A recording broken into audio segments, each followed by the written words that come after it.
संसद में जारी गतिरोध के बीच लोकसभा अध्यक्ष ओम बिरला ने सर्वदलीय बैठक की, जिसमें उन्होंने सभी दलों के नेताओं से बात की। बैठक के बाद विपक्षी दल के नेता बहस के लिए तैयार हो गए। सभी दलों ने शांति से सदन चलाने पर सहमति भी दी। ओम बिरला की सर्वदलीय बैठक के बाद केंद्रीय मंत्री किरेन रिजिजू ने कहा, स्पीकर के साथ सर्वदलीय फ्लोर लीडर्स की बैठक हुई। पिछले कुछ दिनों से संसद में गतिरोध था, इस पर सबने चिंता व्यक्त की। हमने कहा, सभी चुने हुए प्रतिनिधि संसद में अपनी बात रखते आए हैं और पिछले कई दिनों से संसद का ना चलना ठीक नहीं। सभी ने इसको माना। विपक्ष की ओर से मांगे रखी गई। बिजनेस एडवाइजरी कमेटी के सामने संविधान पर चर्चा कराने का प्रस्ताव रखा गया। सरकार ने मंजूरी दे दी। किरेन रिजिजू ने बताया, 13-14 दिसंबर को संविधान पर चर्चा करेंगे। सबसे पहले लोकसभा में चर्चा होगी। सभी ने इसे स्वीकारा। उसके बाद 16-17 दिसंबर को राज्यसभा में संविधान पर चर्चा होगी।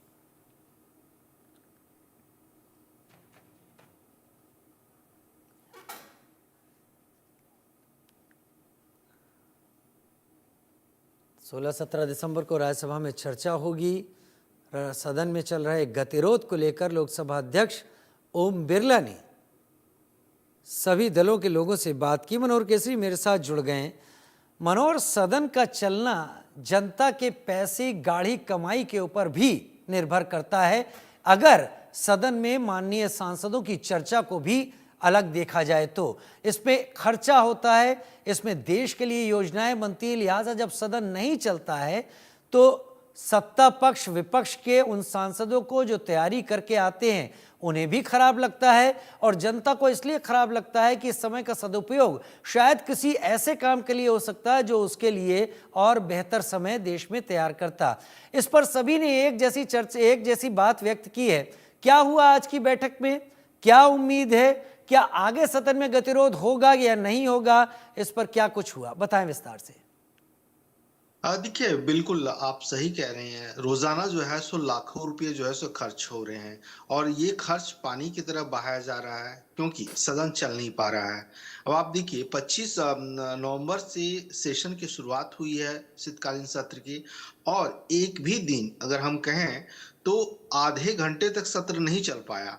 इसकी वजह ये रही कि लगातार विपक्ष जो है संभल वाले मुद्दे को लेकर के, अडानी वाले इशू को लेकर के, बांग्लादेश को मुद्दे को लेकर के, मणिपुर को लेकर लगातार चर्चा की मांग करती आई विपक्षी पार्टियां, और लगातार सदन स्थगित होता रहा। और आज दोपहर में करीब 3 बजे एक बार फिर सर्वदलीय बैठक बुलाई गई, क्योंकि लगातार सरकार की ओर से कई 16 बिल हैं जिन्हें पास कराना है, जिनमें से 11 बिल लोकसभा में हैं और राज्यसभा में हैं, जिन्हें लेकर के कुछ बिल ऐसे हैं कि पेंडिंग भी है, उसको भी पास कराना है। तो ऐसी स्थिति में सरकार और विपक्ष ने एक आम सहमति बनाई है कि कल से लोकसभा और राज्यसभा दोनों जो है सो आराम से चलने दिया जाए। किसी तरह का व्यवधान ना हो, किसी तरह का हंगामा ना हो, किसी तरह की नारेबाजी ना हो, क्योंकि कांग्रेस चाह रही थी और इंडिया ब्लॉक के लोग चाह रहे थे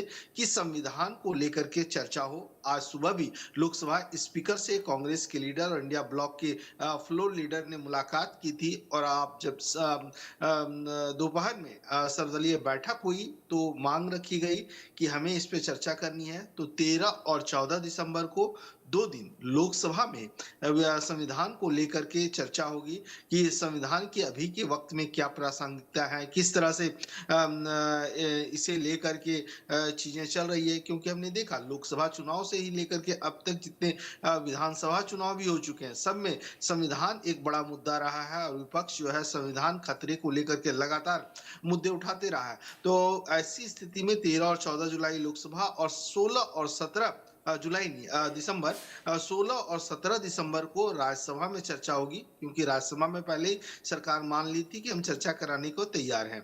अब बात रही संभल मामले को लेकर के, अडानी मामले को लेकर के, तो कल की मैं बात करूं, क्योंकि कल लोकसभा में कई बिल लिस्टेड हैं। लिस्ट ऑफ बिजनेस की अगर मैं बात करूं तो आज शिपिंग बिल था, उसको इंट्रोड्यूस कर दिया गया।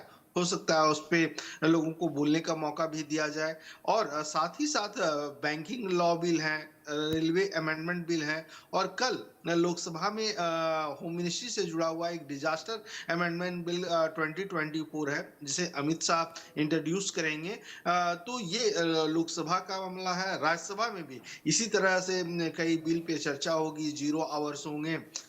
तो सबसे बड़ी बात है कि एक आम सहमति बन गई है और इंडिया न्यूज से बातचीत में केंद्रीय मंत्री अर्जुन राम मेघवाल ने भी कहा कि कल से हाउस चलेगी। जी।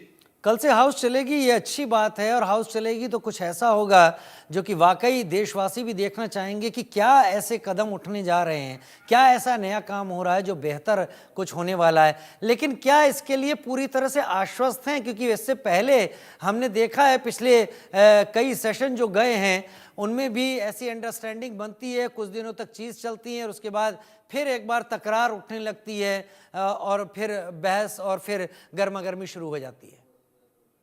देखिए, जब सर्वदलीय बैठक खत्म हुई तो हमने कई विपक्षी नेताओं से बातचीत भी की, चाहे सपा से धर्मेंद्र यादव हों या एनसीपी से सुप्रिया सूले हों, या फिर कांग्रेस के लीडर्स हों।